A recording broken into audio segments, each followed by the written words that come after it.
Hello friends, very good afternoon. Welcome to daily economy news analysis in Telugu 4th ఫిబ్రవరి. ఇవాళ మనం చూడబోతున్న economy related articles అన్ని మీరు ఇక్కడ చూడొచ్చు. సో ఇవన్నీ కూడా నేను హిందూ నుంచి పికప్ చేసుకున్నాను. ఈ పర్టికులర్ ఆర్టికల్ వచ్చేసి ఇండియన్ ఎక్స్ప్రెస్ నుంచి తీసుకోవడం జరిగింది. సో దీంట్లో హిందూతో పాటు ఇండియన్ ఎక్స్ప్రెస్లో వచ్చే ఇంపార్టెంట్ ఆర్టికల్స్ కూడా కవర్ చేద్దాం. All articles related to economy at your doorstep. So before that UPSC ఆస్పిరెంట్స్కి గ్రేట్ న్యూస్ అమ్మా. ఇప్పుడు మీ యూపీఎస్సీ ప్రిపరేషన్ కేవలం 5,000 రూపాయలు ఈఎంఐతో మీరు ప్రారంభించవచ్చు. యూపీఎస్సీ అనగానే లక్షల్లో ఫీజు అనే భయం మీరు పక్కన పెట్టవచ్చు. జస్ట్ 5,000 పర్ మంత్ పే చేసి మీరు జాయిన్ అవ్వచ్చు. ఫీజు పైన 5,000 రూపీస్ డిస్కౌంట్ కూడా ఇస్తున్నాం. 65,000 రూపీస్ ఉన్న మన యూపీఎస్సీ ఇన్ఫినిటీ 60,000కి అందిస్తున్నాం. అది కూడా మీరు 12 ఇన్స్టాల్మెంట్స్లో గూగుల్ పే లేదా ఫోన్పే ద్వారా మీరు పే చేసుకోవచ్చు. ఇది లైవ్ అండ్ రికార్డెడ్ మోడ్లో అందించబడుతుంది. క్లాసులన్నీ కూడా బైలింగ్వల్ ఫార్మాట్లో ఇప్పుడు జరుగుతున్న మన యూట్యూబ్ ఛానల్లో వీడియోస్ ఎలా అయితే ఉన్నాయో అదే ఫార్మాట్లో జరుగుతాయి. ఇది 20th ఫిబ్రవరి వరకు వ్యాలిడ్. ఈ నెంబర్కి మీరు కాంటాక్ట్ చేయాలి. So UPSC infinity offline programme మనం విశాఖపట్నం, హైదరాబాద్లో అందిస్తున్నాం. దీనిపైన కూడా 5,000 రూపీస్ డిస్కౌంట్ ఉంది మరియు ఈఎంఐ ఆప్షన్ కూడా ప్రొవైడ్ చేయడం జరుగుతుంది. This is also valid till 20th ఫిబ్రవరి. ఇక్కడ మీరు ఈ నెంబర్కి మీరు కాంటాక్ట్ చేయవచ్చు. యూపీఎస్సీ ఆప్షనల్స్ మన ఇన్స్టిట్యూట్లో public administration, political science, sociology, anthropology, Telugu literature 5 optionals మనం అందిస్తున్నాం. ఈ 3 ఆప్షనల్స్ నేనే ఇంకా డీల్ చేస్తున్నాను. Anthropology Srinivas sir, Telugu literature Sitapati sir deal చేస్తున్నారు. దీని ఫీ కూడా 5,000 రూపీస్ డిస్కౌంట్ ఉంది. 30,000 అది కూడా మీరు ఈఎంఐ ఆప్షన్లో 5,000 పర్ మంత్ పే చేసి జాయిన్ అవ్వచ్చు. ఇది మీరు కాంటాక్ట్ చేయాల్సిన నెంబర్. అన్ని కోర్సులపైన లైఫ్ టైం వ్యాలిడిటీ ఉంది. ఒక ఆప్షనల్ నుంచి ఇంకో ఆప్షనల్కి అన్లిమిటెడ్ స్విచెస్, మీరు ఒకదాని నుంచి ఇంకో దానికి మారాలన్నా సరే మారవచ్చు. ఇది వ్యాలిడ్ టిల్ 20th ఫిబ్రవరి. మరి ఇవాళ ఫస్ట్ ఆర్టికల్ వచ్చేసి banking sector remains stable, resilient says RBI amid Adani imbroglio. So Adani group కొన్ని మాల్ ప్రాక్టీసెస్కి ఫాలో అవుతుందని చెప్పేసి అమెరికాకు చెందిన ఒక రీసెర్చ్ కంపెనీ రిపోర్ట్ పబ్లిష్ చేయడం వల్ల మొత్తం స్టాక్ మార్కెట్ కుప్పకూలిపోతుంది. సో అదానీ ఈ సమస్య, ఈ కాంప్లికేటెడ్ సిచ్యువేషన్, ఇంబ్రోగ్లియో అంటే ఒక కాంప్లికేటెడ్ సిచ్యువేషన్ అనమాట. సో అందుకని చెప్పి ఇంకా అందరూ అడుగుతున్నారు ఆర్బీఐ వచ్చి మాట్లాడాలి, ఎందుకంటే అదానీకి అప్పులు ఇచ్చిన ఎన్నో బ్యాంక్స్ ఉన్నాయి, రైట్, అదానీని ఇన్వెస్ట్ చేసిన షేర్ హోల్డర్స్ ఉన్నారు. సో సెబీ వాళ్ళు కూడా వచ్చి మాట్లాడాలి, నిజంగా వాళ్ళ పరిస్థితి ఎలా ఉంది, బ్యాంకుల పొజిషన్ ఎలా ఉంది, మీరు మాట్లాడకపోతే మాకు ధైర్యం ఎలా వస్తుందని చెప్పి రీసెంట్గా అడుగుతున్నారు. So RBI has now come forward and it is saying banking sector స్టేబుల్గా ఉంది, అన్ని పారామీటర్స్ కూడా బాగున్నాయి. క్యాపిటల్ ఎడిక్వసీ తీసుకోండి, అసెట్ క్వాలిటీ, అసెట్ అంటే లోన్స్ ఇస్తున్న, లోన్ క్వాలిటీ అంటే మంచి క్వాలిటీ లోన్స్, విచ్ మీన్స్ మంచి కంపెనీస్కే లోన్స్ ఇస్తున్నాయి. ఎన్పిఎస్ అనేవి తగ్గాయి. బ్యాంక్స్ ఆర్ అడిక్వేట్లీ లిక్విడిటీ ఉంది, వాడి దగ్గర క్యాష్ ఉంది. ప్రావిజన్ కవరేజ్ ఉంది. ప్రావిజన్ కవరేజ్ అంటే మనకి ఒకవేళ ఎన్పిఎస్ పెరిగాయి అనుకోండి, non performing asset, bad loans పెరిగినప్పుడు, ఒక లోన్ బ్యాడ్ లోన్ అయినప్పుడు దానికోసం కొంత మనీ పక్కన పెట్టాలి. దాన్ని ప్రావిజనింగ్ అంటాం. మీకు అర్థమైందా? ఇప్పుడు ఒక బ్యాంక్ వచ్చేసి ఒక కంపెనీకి లోన్ ఇచ్చిందమ్మా, లెట్స్ సే 50 crores లోన్ ఇచ్చింది అనుకోండి. ఏ లోన్కైనా there is some amount of risk అనేది ఉంటుంది. ఖచ్చితంగా వాళ్ళు పే చేస్తారా లేదనే డౌట్ అనేది ఖచ్చితంగా ఉంటుంది. సో దీన్ని ఎన్పిఏగా కేటగరైజ్ చేస్తే, నాన్ పర్ఫార్మింగ్ అసెట్గా కేటగరైజ్ చేస్తే రిస్క్ ఇంకా ఎక్కువ ఉంది అని అర్థం. అసెట్ అంటే లోన్, పర్ఫార్మింగ్ అసెట్ అంటే టైంకి ఈఎంఐ వచ్చేసే లోన్, నాన్ పర్ఫార్మింగ్ అసెట్ అంటే ఈఎంఐలు టైంకి రానివి అని అర్థం, రైట్. కొంచెం లేట్ అవుతుంది, వాళ్ళు టైం దాటిపోతుంది, ఈఎంఐ డేట్ దాటి 3 months దాటిపోయినా సరే పేమెంట్ రాకపోతే దాన్ని ఎన్పిఏ కింద కేటగరైజ్ చేస్తారనమాట. సో ఇలా ఎన్పిఏ కింద కేటగరైజ్ చేసినప్పుడు మనకేంటి భయం వస్తుంది, ఈ డబ్బులు వెనక్కి వస్తాయా రావా అని. సో వెనక్కి వస్తాయా రావా అని భయం ఉన్నప్పుడు బ్యాంక్స్ ఏం చేయాలంటే they have to provision. Present వాళ్ళ దగ్గర ఉన్న ప్రాఫిట్స్లోంచి కొంత మనీ తీసి ఫ్యూచర్లో ఈ లోన్ నుంచి రాబోతున్న వచ్చే అవకాశం ఉన్న లాసెస్ని కాంపెన్సేట్ చేయాలి. For that they have to provision. So provisioning చేస్తామనుకో అప్పుడు ఎలా ఉంటుంది, ఇంత ప్రాఫిట్ వచ్చేసిందని మనం గెంతం, ప్రాఫిట్లో ఈ ఫ్యూచర్లో వచ్చే లాసెస్ కోసం కొంత కాంపెన్సేట్ చేస్తాం. సో రిమైనింగ్ ప్రాఫిటే మనం బుక్స్లో చూపిస్తాం. సో ప్రావిజనింగ్ అనేది జరిగితే ఒకవేళ ఫ్యూచర్లో లాస్లు వచ్చినా మనకి టెన్షన్ లేదు, దానికి కావాల్సిన మనీ ముందే మనం పక్కన పెట్టేసాము అని అర్థం. సో ప్రావిజనింగ్ అంతా బాగుంది, ప్రాఫిటబిలిటీ కూడా బాగుంది, అన్ని బ్యాంకులు కూడా హెల్తీగా ఉన్నాయి, they is nothing to worry అని చెప్పేసి ఆర్బీఐ చెప్తోంది. అన్ని బ్యాంక్స్ కూడా రూల్స్ ప్రకారమే ఉన్నాయని కూడా చెప్తోంది. సో పెద్దగా టెన్షన్ పడాల్సిన పని లేదు అని రిజర్వ్ బ్యాంక్ ఆఫ్ ఇండియా చెప్పడం జరుగుతుందన్నమాట. So second article of the day is about railways వాటి బుకింగ్ కెపాసిటీని ర్యాంపప్ చేయబోతున్నాయని చెప్పి రైల్వే మినిస్టర్ అశ్విని వైష్ణవ్ చెప్తున్నారు. అట్ ప్రజెంట్ 25,000 టికెట్లు మాత్రమే పర్ మినిట్ బుక్ చేయగలుగుతున్నాము, దాన్ని 2.25 lakhsకి తీసుకెళ్లాలనేది ప్రయత్నం అని చెప్పారు. ఇక్కడ మీరు గమనిస్తే ఈయన ఏమంటున్నారంటే మనకి ప్రజెంట్ 25,000 టికెట్స్ పర్ మినిట్ అవుతున్నాయి, దీన్ని 2.25 lakh టికెట్స్ పర్ మినిట్కి తీసుకెళ్లాలనేది రైల్వే యొక్క ప్రధాన ఉద్దేశం. దానికి ఏం చేయాలి, బ్యాక్ ఎండ్లో ఉన్న సర్వర్స్ని రివాంప్ చేయాలి, అంటే నెంబర్ ఆఫ్ సర్వర్స్ని అప్గ్రేడ్ చేయాలి. either పవర్ఫుల్ సర్వర్స్ తేవాలి లేదా we have to add more servers. ఇది సెప్టెంబర్ కల్లా కంప్లీట్ చేయాలని అనుకుంటున్నామని చెప్పారు. అయితే రైల్వేకి జనరల్గా పర్ మినిట్ ఎన్ని ఎంక్వైరీస్ వస్తాయంటే 4 లక్షల టికెటింగ్ ఎంక్వైరీస్ వస్తాయంట. అయితే రైల్వేస్ యొక్క ప్లాన్ ఏంటంటే ఈ టికెటింగ్ ఎంక్వైరీస్ని 40 లక్షల వరకు తీసుకెళ్లాలనుకుంటుంది రైల్వేస్. దానికి తగ్గట్టు కెపాసిటీని అగ్మెంట్ చేయాలనుకుంటుంది. ఎంక్వైరీస్ పెరగాలంటే అర్థం ఏంటి, నెంబర్ ఆఫ్ ట్రైన్స్ పెరగాలి. అంటే ఇంకా ఎక్కువ ట్రైన్ సర్వీసెస్ స్టార్ట్ చేసే కొద్దీ ఆ ట్రైన్స్కి కూడా డిమాండ్ వస్తూ ఉంటుంది. అలా ఇప్పుడు 4 లక్షలు టికెట్స్ పర్ మినిట్ నుంచి 40 లక్షల టికెట్స్ పర్ మినిట్ బుక్ చేసేంత లెవెల్లో ఎంక్వైరీస్ రావాలంటే ఆ లెవెల్లో మేము కెపాసిటీని ఆగ్మెంట్ చేయాలనుకుంటున్నాం, ఇంకా number of train services start చేయాలనుకుంటున్నాము అనేది అల్టిమేట్ గోల్ అని చెప్పి అశ్విని వైష్ణవ్ చెప్తున్నారు. రైల్వేస్కి మనకి 2.4 lakh crores హయ్యెస్ట్ ఎవర్ కేటాయింపులు జరిగాయి ఈ సంవత్సరం బడ్జెట్లో. ఈ సంవత్సరం బడ్జెట్లో మ్యాక్సిమం కేటాయింపులు జరిగిన మినిస్ట్రీ వచ్చేసి డిఫెన్స్ మినిస్ట్రీ తర్వాత నెక్స్ట్ ఎక్కువగా జరిగింది మనకి roads and transports, road transport, ఆ తర్వాత రైల్వేస్ థర్డ్ టాప్ 3లో ఉందన్నమాట. ఎక్కువ బడ్జెట్ కేటాయింపులు జరిగిన మినిస్ట్రీస్లో రైల్వేస్ మనకి టాప్ 3లో ఉందని మనం చెప్పొచ్చు. అది ఈ సంవత్సరం యొక్క విషయాలు. ఇంకా మీరు చూస్తే ఏం చేస్తున్నారంటే ఈ మనీలో ప్రభుత్వం ఏం చేయాలనుకుంటుంది, కొంత మనీ వచ్చేసి కొత్త ట్రాక్స్ కన్స్ట్రక్ట్ చేయడానికి వాడతారు. ఒక 7,000 నెక్స్ట్ ఫైనాన్స్ ఇయర్ 7,000 కిలోమీటర్ల కొత్త ట్రాక్స్ తీసుకొస్తారంట. ఈ సంవత్సరం 4,500 టార్గెట్ పెట్టుకున్నారు, అది అయిపోతుందని చెప్తున్నారు. ఓకేనా. అనదర్ ఇనిషియేటివ్ చూడండి, ఇక్కడ వందే భారత్ లాగా వందే మెట్రో ట్రైన్స్ లాంచ్ చేస్తారంట షార్టర్ డిస్టెన్సెస్కి. అంటే 25 kilometers to 60 kilometers. జనరల్గా తక్కువ డిస్టెన్స్కి మనం బస్సులు వాడతాం. 25 నుంచి 60 kilometer డిస్టెన్స్లో ఉన్న టౌన్స్ కూడా ట్రైన్ ద్వారా వెళ్ళే ఫెసిలిటీ తీసుకొస్తారు. దానికోసం వందే మెట్రో ట్రైన్స్ అనేవి తీసుకొస్తున్నారు. ఇది మీరు చూడండి, విత్ ఇన్ సిటీలో జరిగే మెట్రోస్ కాదమ్మా, సిటీలో ఉండే లోకల్ మెట్రో ట్రైన్ గురించి ఆయన మాట్లాడట్లేదు. టౌన్లో 2 చిన్న టౌన్లో మనకి విజయవాడ నుంచి కోదాడ లేదా అలా ఆ టైప్లో అనమాట, లేకపోతే రాజమండ్రి నుంచి కాకినాడ, అవి కొంచెం దూరమే, ఇంకా చిన్నవే, ఇంకా అంతకంటే దగ్గరలో మీరు తీసుకుంటే విశాఖపట్నం నుంచి శృంగవరపుకోట, ఈ టైప్లో 25 నుంచి 60 kilometer డిస్టెన్స్లో ఉన్న ప్రాంతాలని కనెక్ట్ చేయడం కోసం సెపరేట్ ట్రైన్లు తీసుకురావాలని చెప్పి ప్లాన్ చేస్తున్నారు. వాటిని వందే మెట్రో ట్రైన్స్ అని చెప్పి అంటున్నారు అన్నమాట. చూడండి, లైక్ భువనేశ్వర్ అండ్ కటక్ కావచ్చు, సీతాపూర్ అండ్ లక్నో కావచ్చు, ఇట్లాంటివి. ఇంకా 1000 కొత్త ఫ్లైఓవర్స్ కూడా తీసుకొస్తున్నారు. ఇవన్నీ కూడా మనకి అడుగుతుంది. ఇంకొక important aspect exam point of view చూడండి, 1 station 1 product స్కీమ్ అనేది ఆల్రెడీ డిస్కస్ చేశారు. మనకి ODOP 1 district 1 product అని ప్రతి డిస్ట్రిక్ట్లో, దేశంలో ఉన్న అన్ని డిస్ట్రిక్ట్లో కూడా ప్రతి డిస్ట్రిక్ట్లో కూడా ఏదో ఒక స్పెషాలిటీ ఉంటుంది.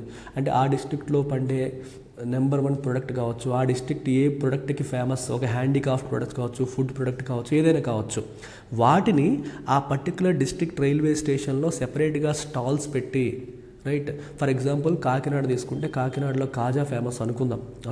సో కాకినాడ కాజాని నువ్వు కాకినాడ రైల్వే స్టేషన్లో పెట్టి సెపరేట్గా దాన్ని హైలైట్ చేసి అమ్ముతారు. లేదా ఒక చేనేత వృత్తులు కావచ్చు, హ్యాండీక్రాఫ్ట్స్ కావచ్చు, ఇలాంటివి ఏమన్నా ధర్మవరం తీసుకుంటే ధర్మవరంలో శారీస్ ఫేమస్, అనంతపురం రైల్వే స్టేషన్లో మీరు ధర్మవరం శారీస్ స్టాల్ కూడా పెట్టాలి. 1 district 1 product. దీనివల్ల ఏమవుతుందంటే ఆ లోకల్గా ప్రొడ్యూస్ అయ్యే వస్తువులకి ఇంపార్టెన్స్ పెరుగుతుంది. అలాగే జాగ్రఫికల్ ఇండికేషన్ ఉన్న ప్రొడక్ట్స్ కొన్ని ఉంటాయి, జియోగ్రాఫికల్ ఇండికేషన్ ఉన్న ప్రొడక్ట్స్ అవి ఆల్రెడీ ఫేమస్, ఇంటర్నేషనల్ రికగ్నిషన్ వచ్చింది కాబట్టి అవి ఆల్రెడీ ఫేమస్. అట్లాంటివి కూడా మనం ఆ ఊరి రైల్వే స్టేషన్, ఆ డిస్ట్రిక్ట్ రైల్వే హెడ్ క్వార్టర్స్లో స్టాల్స్ పెట్టడం ద్వారా ఎంకరేజ్ చేయడం అనేది దీంట్లో భాగము. 594 స్టాల్స్ ఆల్రెడీ పెట్టారంట. 550 స్టేషన్స్లో 594 స్టాల్స్ ఆల్రెడీ పెట్టడం అనేది జరిగింది. ఇంకా 750 స్టేషన్స్కి దీన్ని ఎక్స్పాండ్ చేయబోతున్నారని చెప్పి కనిపిస్తుంది. లోకల్ ఆర్టిసన్స్కి, ఉమెన్ సెల్ఫ్ హెల్ప్ గ్రూప్స్ అన్నిటికీ కూడా మార్కెట్ క్రియేట్ చేయడం ఉద్దేశం. చూడండి, చాలా మనకి లోకల్గా తయారు చేసుకునే ఈ కార్మికులు కావచ్చు, ఉమెన్ కుట్లు, ఇలాంటి కార్యక్రమాల ద్వారా వాళ్ళు కొన్ని ప్రొడక్ట్స్ ప్రొడ్యూస్ చేస్తారు. వాళ్ళకి ఆన్లైన్లో అమ్మడం ఇట్లాంటివి తెలియకపోవచ్చు. అట్లాంటి వాళ్ళకి మార్కెట్ రీచ్ పెంచడానికి కూడా ఇలాంటి స్టాల్స్ ఓపెన్ చేయడానికి అవకాశాన్ని కల్పిస్తున్నారు. నెక్స్ట్ వచ్చేసి ఒక సోలార్ స్కీమ్కి సంబంధించిన ఆర్టికల్ ఇది. సో ఈ ఆర్టికల్ ఏంటి అంటే మనకి there is a scheme called PM Kusum. ఇక్కడ మీరు గమనించండి, పిఎం కుసుమ్ అని ఒక స్కీమ్ ఉంది. Full form the Pradhan Mantri Kisan Urja Suraksha ఈవం Uttam Mahabhiyan. ఈ పిఎం కుసుమ్ ప్లాన్లో 3 పార్ట్స్ ఉన్నాయి. ఏంటి ఆ 3 ఆస్పెక్ట్స్? ఒకటి, ఫార్మర్స్ 10,000 మెగావాట్స్ పవర్ ప్లాంట్స్ని ఇన్స్టాల్ చేయాలనేది ఒకటి. రెండవది, 20 లక్షల solar powered agricultural pumps that aren't connected to the grid, power గ్రిడ్కి కనెక్ట్ కానివి. అంటే గ్రిడ్కి కనెక్ట్ కాలేదంటే అర్థం ఏంటి? అక్కడే ప్రొడ్యూస్ చేసి అక్కడే వాడేస్తారు. ఎక్సెస్ ప్రొడక్షన్ ఉండదు, వాళ్ళకి అవసరమైనంత ప్రొడ్యూస్ చేసుకుని వాడుకునేవన్నమాట. గ్రిడ్కి కనెక్ట్ అయితే అడ్వాంటేజ్ ఏంటంటే మీరు ఎక్సెస్ ప్రొడ్యూస్ చేస్తే మీరు ఆ గ్రిడ్కి అమ్మేయచ్చు, గవర్నమెంట్కి లేదా ఆ ట్రాన్స్మిషన్ కంపెనీస్కి మీరు అమ్మవచ్చు అనమాట. కనెక్ట్ కాకపోతే you have to consume it. అలా ఆఫ్ గ్రిడ్తో కనెక్ట్ కానివి 20 లక్షలు పంప్స్, కనెక్ట్ అయినవి ఆల్రెడీ ఉన్నవి ప్రజెంట్ ఉన్న అగ్రికల్చర్ 15 లక్షల పంప్స్ని మనకి సోలార్ పంప్స్గా మార్చడం. ప్రజెంట్ గ్రిడ్కి కనెక్ట్ అయినవి కొన్ని ఉన్నాయి, వాటిని సోలార్ పంప్స్గా మార్చడం. ఈ 3 దీని యొక్క టార్గెట్స్. దీని టార్గెట్ ఇది. ఇలా ఓవరాల్గా మనకి 30,000 మెగావాట్స్ సోలార్ పవర్ కెపాసిటీని 2022 కల్లా ఇన్స్టాల్ చేయాలి, రూరల్ ఇండియాలో ఇన్స్టాల్ చేయాలనేది ఈ పర్టికులర్ స్కీమ్ యొక్క ఆబ్జెక్టివ్. అన్ఫార్చునేట్లీ మనం అది రీచ్ అవ్వలేకపోయాం. ఏం చేసాం మనం? 22కి కేవలం 88.46 మెగావాట్స్ మాత్రమే రీచ్ అవ్వడం జరిగింది. మన టార్గెట్ ఎంతమ్మా? 30,000 మెగావాట్స్. రీచ్ అయింది ఎంత? 88.46. అందుకే ఇప్పుడు ఏం చేస్తున్నారంటే గవర్నమెంట్ డెడ్ లైన్ని డిసెంబర్ 22 నుంచి మార్చి 2026కి పుష్ చేయడం జరిగింది.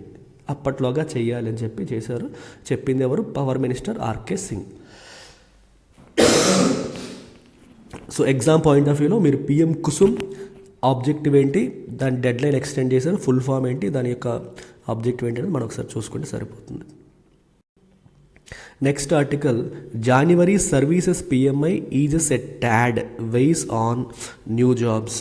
సో బేసికల్గా జాన్యువరీ సర్వీసెస్ పిఎంఐ అంటే పర్చేజింగ్ మేనేజర్స్ ఇండెక్స్.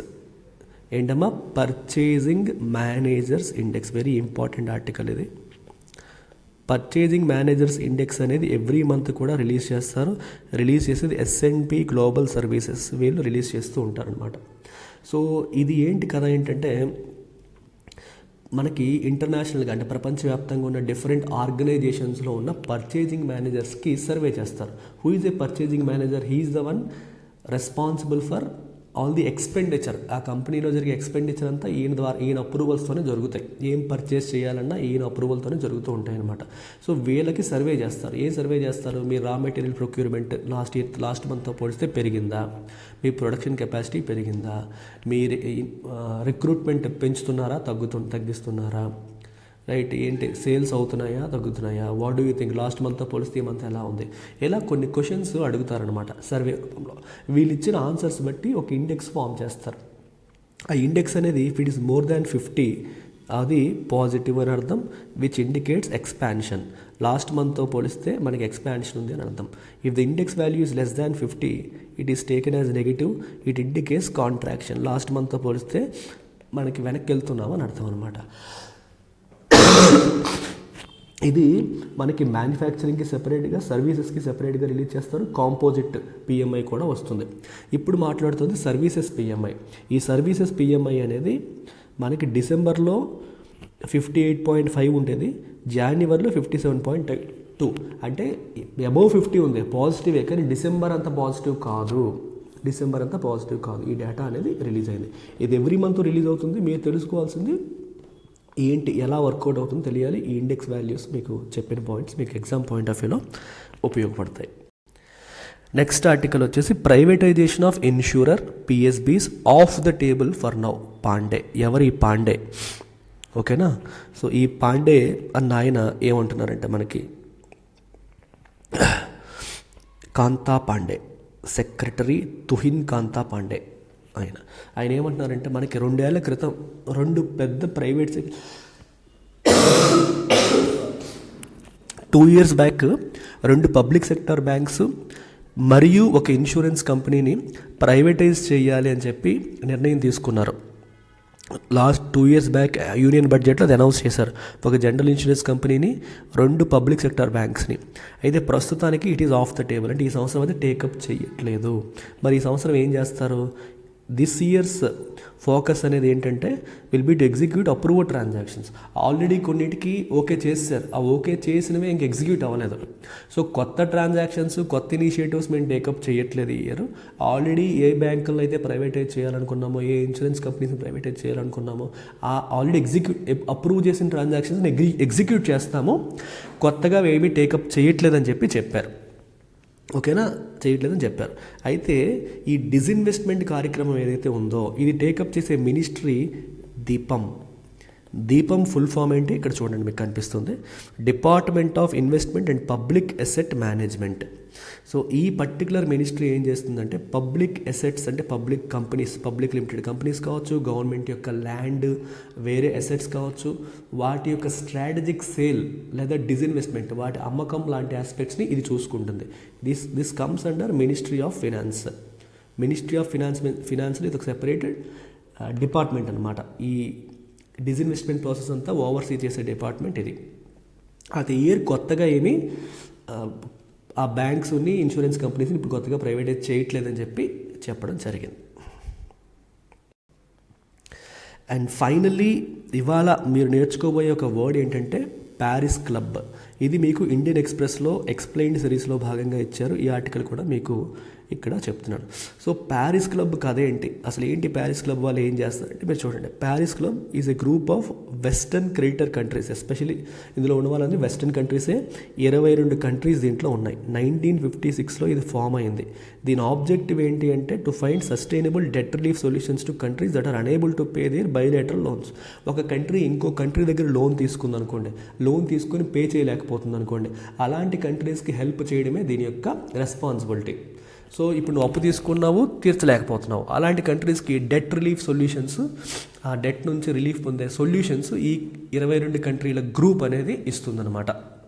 సో వీళ్ళు టెంపరీగా లోన్ ఇచ్చి ఆ లోన్ కట్టండి అని చెప్పడం కావచ్చు, వీళ్ళు గ్యారంటీ ఇవ్వడం కావచ్చు, ఇట్లా రకరకాల సొల్యూషన్స్ వీళ్ళు ప్రొవైడ్ చేస్తూ ఉంటారు. సో ఇది ఈ 22 కంట్రీస్ కూడా మళ్ళీ ఇప్పుడు ఓఈసీడీలో మెంబర్సే. మళ్ళీ organisation for economic cooperation and డెవలప్మెంట్లో 22 కంట్రీస్ మెంబర్స్. ప్యారిస్ క్లబ్లో ఉన్న కంట్రీస్ పేర్లన్నీ కూడా ఇక్కడ రాశారు. India is not part of Paris club. India, China 2 కూడా ప్యారిస్ క్లబ్లో మెంబర్స్ కావు. కాకపోతే ఇండియా యొక్క ఫ్రెండ్స్ అయిన ఆస్ట్రేలియా, జపాన్, ఈ 2 కంట్రీస్ ప్యారిస్ క్లబ్లో మెంబర్స్. ఓకేనా. అయితే ప్యారిస్ క్లబ్ కథ ఇప్పుడు ఎందుకు వచ్చింది అంటే మనకి శ్రీలంక కేసు విషయంలో వచ్చింది. శ్రీలంకకు ఎక్కువగా అప్పులు ఇచ్చిన దేశాలు ఏంటంటే చైనా, జపాన్, ఇండియా. ఈ 3 దేశాలు శ్రీలంకకు ఎక్కువగా అప్పులు ఇచ్చాయి. ఇప్పుడు శ్రీలంక ఏమడుగుతుంది, ఐఎంఎఫ్ నుంచి ప్యాకేజ్ అడుగుతుంది. ఐఎంఎఫ్ నుంచి బెయిల్అవుట్ ప్యాకేజ్ అడుగుతుంది. మీరు డబ్బులు ఇవ్వండి, మమ్మల్ని ఈ ప్రాబ్లం నుంచి బయటపడేయండి అని అడుగుతుంది. అయితే ఐఎంఎఫ్ వాళ్ళు ఏమంటున్నారంటే మేము బెయిల్అవుట్ ప్యాకేజ్ ఇస్తాం, కాకపోతే దానికంటే ముందు నువ్వేం పని చేయాలి, నీకు అప్పులు ఇచ్చిన కంట్రీస్ ఏవైతే ఉన్నాయో లైక్ ఇండియా కావచ్చు, చైనా కావచ్చు, జపాన్ కావచ్చు, వాటి నుంచి ఎష్యూరెన్సెస్ మాకు ఇవ్వాలి. అంటే ఇమీడియట్గా వాళ్ళు హరాస్ చెయ్యరు, ఇమీడియట్గా మా డబ్బులు మాకు ఇవ్వాలని చెప్పి కేసులు వేయకుండా ఏం లేకుండా కొన్నాళ్ళ పాటు మారటోరియం అంటే అప్పులు ఇమీడియట్గా ఇవ్వాల్సిన అవసరం లేదని అఫీషియల్గా ఇచ్చే అనుమతి. ఈఎంఐలు ఇప్పుడే కట్టాల్సిన అవసరం లేదని అఫీషియల్గా ఇచ్చే అనుమతిని మారటోరియం అంటాం. వాళ్ళు మారటోరియం లాంటిది ప్రకటించాలి, ఫినాన్షియల్ ఎష్యూరెన్స్లు ఇవ్వాలి. అప్పుడు మేము మీకు ఇచ్చే డబ్బులు మీరు మీ ఆర్థిక పరిస్థితిని మెరుగుపరుచుకోవడానికి, మీరు ఈ ప్రాబ్లం నుంచి బయటపడడానికి హెల్ప్ అవుతాయి. ఆ తర్వాత మీరు అప్పులు తీర్చగలుగుతారు. లేదు ఇప్పుడు ఇలా ఇవ్వగానే ఆ కంట్రీలో వచ్చి తీసుకెళ్ళిపోయారు అనుకోండి, మా అప్పులు ఉన్నాయని తీసేసుకున్నారు అనుకోండి, మీరు అక్కడే ఉంటారు. శ్రీలంక మరి ఎప్పటికీ ఎదగదు, ఈ ప్రాబ్లం నుంచి బయట పడదు. అందుకని క్రెడిటర్ నేషన్స్ అన్నీ కూడా ఎష్యూరెన్స్లు ఇవ్వాలి అనేది ఐఎంఎఫ్ యొక్క కండిషన్. సో ఈ ఇచ్చిన 3 కంట్రీస్లో ఒకటి జపాన్ ఎనీవే ప్యారిస్ క్లబ్లో మెంబర్. సో జపాన్ ఎష్యూరెన్స్ ఇచ్చింది, ఇండియా కూడా ఐఎంఎఫ్కి లెటర్ రాసింది, మేము కూడా ఎష్యూరెన్సెస్ ఇస్తున్నామని చెప్పి. చైనా 3 నెలల పాటే టైం ఇచ్చింది. చైనాలో ఉన్న ఎగ్జిమ్ బ్యాంక్ కూడా చూడండి, చైనా యొక్క ఎగ్జిమ్ బ్యాంక్ ఏమని అనౌన్స్మెంట్ చేసిందంటే, చూడండి 2 years మారటోరియం అనౌన్స్ చేసింది. 2 సంవత్సరాల పాటు మా లోన్స్ కట్టక్కలేదు, తర్వాత కట్టచ్చు అని చెప్పింది. కాకపోతే 2 years ఈజ్ నాట్ సఫిషియంట్ అని చెప్పి చెప్తున్నారు ఐఎంఎఫ్ వాళ్ళు. 2 years టైం పీరియడ్ అనేది సరిపోదు, వాళ్ళకి ఇంకా ఎక్కువ టైం పడుతుంది రికవర్ అవ్వడానికని చెప్పడం జరుగుతుంది. ఇక్కడ చూడండి, Victoria Newland US under secretary of state who is touring Sri Lanka set Chinese offer was not enough. China వాళ్ళు 2 years ఆఫర్ ఇచ్చారు, అది సరిపోదు అని చెప్పి చెప్పడం జరిగింది. సో మీరు తెలుసుకోవాల్సిందల్లా, ప్యారిస్ క్లబ్లో 22 కంట్రీలు ఉన్నాయి, 22 కూడా OECD మెంబర్స్. బైలేటరల్ లోన్స్ తీసుకొని పే చేయలేక సఫర్ అవుతున్న కంట్రీస్కి డెట్ రిలీఫ్ సొల్యూషన్స్ ఇవ్వడం దీని యొక్క ఆబ్జెక్టివ్. ఇది దీని యొక్క ఆబ్జెక్టివ్. అయితే ఇక్కడ ఇంకొక పాయింట్ కూడా రాశారు, ఒక కండిషన్ ఉంటుంది. కండిషన్ ఏంటంటే, a debtor country that signs an agreement with Paris club creditors should not accept from its non Paris club commercial or bilateral creditors terms of treatment of its debt less favorable to their debtor than those agreed with the Paris Club. ఇప్పుడు for example Sri Lanka is a డెటర్ అంటే అప్పు తీసుకునేదాన్ని డెటర్ అంటాం. ఇక్కడ Paris club ఉంది, ఇవి non Paris club అంటే Paris క్లబ్లో లేని కంట్రీస్ కావచ్చు, లేకపోతే అప్పులు ఇచ్చే కంట్రీ ఏదైనా కావచ్చు. ఇప్పుడు శ్రీలంక అనేది ప్యారిస్ క్లబ్లో ఒక అగ్రిమెంట్కి వెళ్ళింది అనుకోండి, you will have certain terms and conditions రాసుకుంటారు. ఈ టర్మ్స్ అండ్ కండిషన్స్ శ్రీలంకకి ఎంత ఫేవరబుల్గా ఉన్నాయో మనం చూసుకుంటాం, ప్లస్సా మైనసా చూసుకుంటాం. సో శ్రీలంక ఒకసారి ప్యారిస్ క్లబ్తో అగ్రిమెంట్లోకి వెళ్తే నాన్ ప్యారిస్ క్లబ్ వాళ్ళతో అగ్రిమెంట్లోకి వెళ్ళకూడదని కాదు, వెళ్ళొచ్చు. కానీ అక్కడ మీరు అగ్రీ అవుతున్న టర్మ్స్ అనేవి ఏవైతే ఉన్నాయో, ప్యారిస్ క్లబ్ వాళ్ళు మీకు ఇస్తున్న దానికంటే బెటర్ ఫెసిలిటీస్ ఉంటే వెళ్ళొచ్చు. అంటే తక్కువ వడ్డీ రేటు కావచ్చు, టైం పీరియడ్ కావచ్చు, టర్మ్స్ అనేవి మేము ఇస్తున్న దానికంటే బెటర్ ఎవరైనా ఇస్తే మీరు వెళ్ళొచ్చు. కానీ మాకంటే ఎక్కువ ఇంట్రెస్ట్ ఛార్జ్ చేసిన, మాకంటే మీకు అనుకూలంగా లేని టర్మ్స్ ఎవరైనా ఇస్తే అలాంటి వాళ్ళతో మీరు అగ్రిమెంట్ చేసుకోకూడదు అనేది ఇక్కడ రూల్. ఫర్ ఎగ్జాంపుల్ మీకు మామూలు టర్మ్స్లో చెప్పాలంటే, రామారావు కృష్ణారావు దగ్గర ₹1,00,000 అప్పు తీసుకున్నాడు. కృష్ణారావు ఏమో 6% వడ్డీకి ఇచ్చాడు. కృష్ణారావు ఏమంటాడంటే, నీకు చాలా తక్కువ వడ్డీకి ఇచ్చాను రామారావు, నువ్వు నాకు ఎప్పుడో మన ఇద్దరికి నేను హెల్ప్ చేయాలని చేశాను, నువ్వు మళ్ళీ వేరే వాళ్ళ దగ్గర అప్పుకి వెళ్ళకూడదు. ఎప్పుడు వెళ్ళొచ్చు, నాకంటే తక్కువ వడ్డీకి ఎవరైనా ఇస్తే వెళ్ళు, 6% కాకుండా 4%కి ఇచ్చాను నేను ఒప్పుకుంటాను, పర్లేదు. అంతకంటే ఎక్కువ వడ్డీకి నువ్వు వేరే వాళ్ళ దగ్గరికి వెళ్తే నేను ఒప్పుకోను, అది నా అగ్రిమెంట్, అది నా రూల్ అని చెప్పి కృష్ణారావు అంటాడు. అలా అనమాట. ఇక్కడ కృష్ణారావు మనకి ప్యారిస్ క్లబ్, రామారావు ఏమో శ్రీలంక. అర్థమైందా? This is the story of Paris club. So economy ఇలా ఆడుతూ పాడుతూ సరదాగా నేర్చేసుకోవచ్చు. ఉన్న వాటిల్లో ఈజియెస్ట్ సబ్జెక్ట్ అమ్మాయి. ఇలా మీరు నేర్చుకోవాలి, నా దగ్గర లైవ్ క్లాసెస్ నేర్చుకోవాలంటే మీరు చేయాల్సిందల్లా వీటిలో మీరు ఏ కేటగిరీలో ఉంటే ఆ కేటగిరీ కోర్స్కి ఆప్ట్ చేసుకోవచ్చు. ఈ నెంబర్కి మీరు కాంటాక్ట్ చేసి జాయిన్ కావచ్చు. That's it. Take care. Bye.